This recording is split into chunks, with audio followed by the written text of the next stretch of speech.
What if Napoleon won at Waterloo? History would be rewritten. Wellington's coalition was fragile. A French breakthrough could have shattered it. The Duke's lines were thin and exhausted. Napoleon's return from Elba had stunned Europe. The 100 Days campaign was his last gamble. He risked everything on one battle. Prussian arrival turned the tide at Waterloo. Without them, Napoleon might have won. Blücher's march was a race against time. Imagine a world where the French Empire survived. The Congress of Vienna's balance of power would have been destroyed. Monarchs would tremble.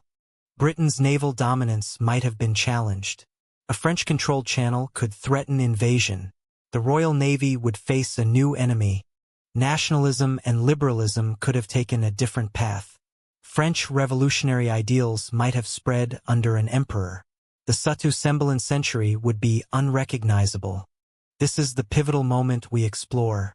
A single victory reshapes history. The world as we know it vanishes. The news of Waterloo spreads like wildfire. Kings and ministers freeze in disbelief. Europe's fragile order shatters in an instant. In London, panic grips the government. The Duke of Wellington barely escapes. Britain now faces a triumphant Napoleon across the Channel. The Royal Navy scrambles to reinforce the Channel fleet. Invasion barges are sighted off Boulogne. Britain prepares for a siege. Prussia's King Frederick William III calls for an emergency council. His army is shattered.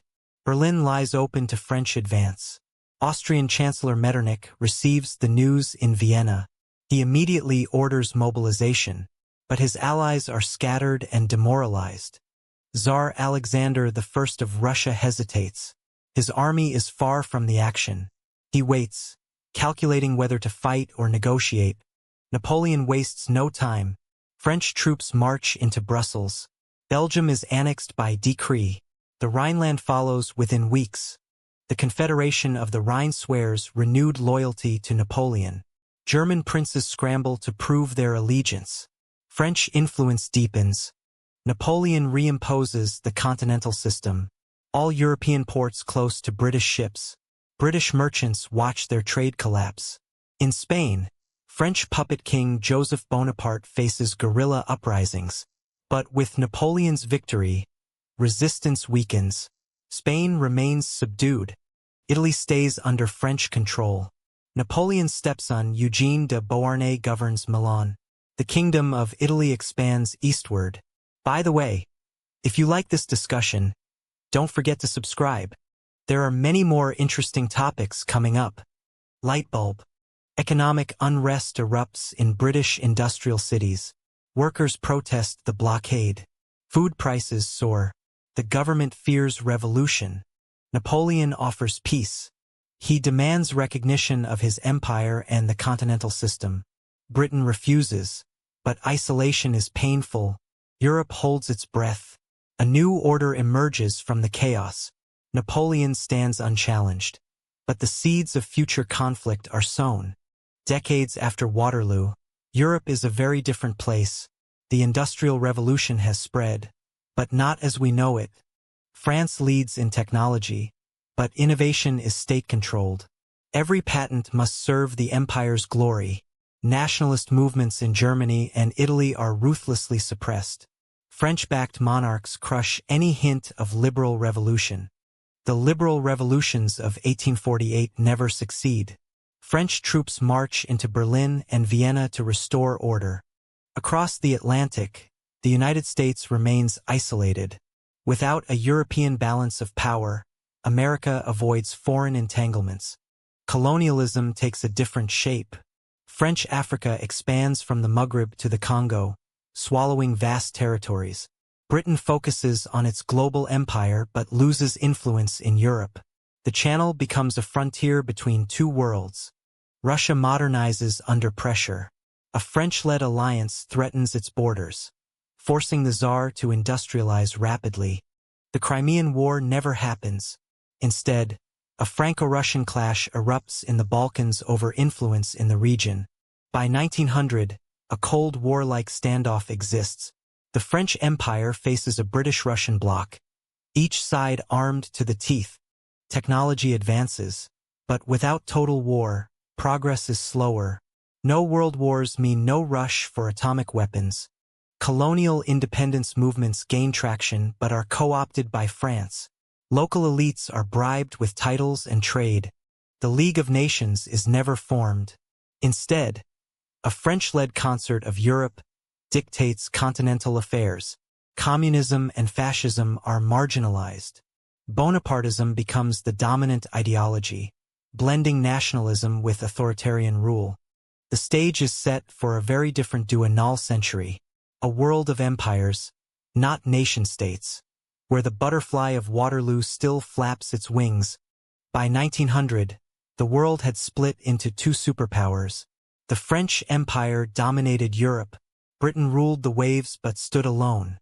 The United States watched from across the Atlantic, wary of both. France controlled the continent from Spain to Poland. Puppet kings and loyal marshals governed every capital. The dream of a united Europe had become reality under Napoleon's heirs. Britain retreated to its empire. India, Canada, Australia, and Africa remained loyal. But without European allies, the island nation became a fortress, isolated and defiant. The United States grew powerful but stayed neutral, traded with both blocs but joined no alliance. Americans focused on their own continent, expanding westward and southward. There was no Great War. Instead, proxy conflicts erupted in the Balkans, Africa, and Asia. French and British forces fought through local allies, bleeding each other slowly. Technology advanced without total war. No tanks, no bombers, no chemical weapons. Instead, airships and armored trains dominated. The pace of innovation slowed, but quality improved. Colonial peoples demanded freedom, but France cleverly offered autonomy within the empire. Local elites were co-opted with titles and trade. Independence movements lost momentum. The League of Nations never formed. Instead, Napoleon's descendants created the Concert of Europe. This alliance of monarchies met yearly in Paris to decide the continent's fate. Communism and fascism remained fringe ideas. Bonapartism became the dominant ideology. It blended nationalism, order, and social reform. Workers received benefits but no real power. The nuclear age arrived later. French and British scientists raced to split the atom. By 1950, both had crude bombs, but they never used them. Fear of mutual destruction held. By 2024, the world remained divided. The French Empire stretched from the Atlantic to the Urals. Britain held its global network. The United States stood as a third pole. Tensions simmered beneath the surface. Spy networks and economic wars replaced open conflict. Every few years, a crisis threatened to ignite a real war, but diplomacy always prevailed. The world was a patchwork of empires and spheres of influence.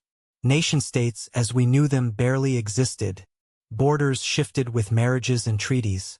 Not wars. Nationalism was suppressed. Identity meant loyalty to the emperor, not ethnicity.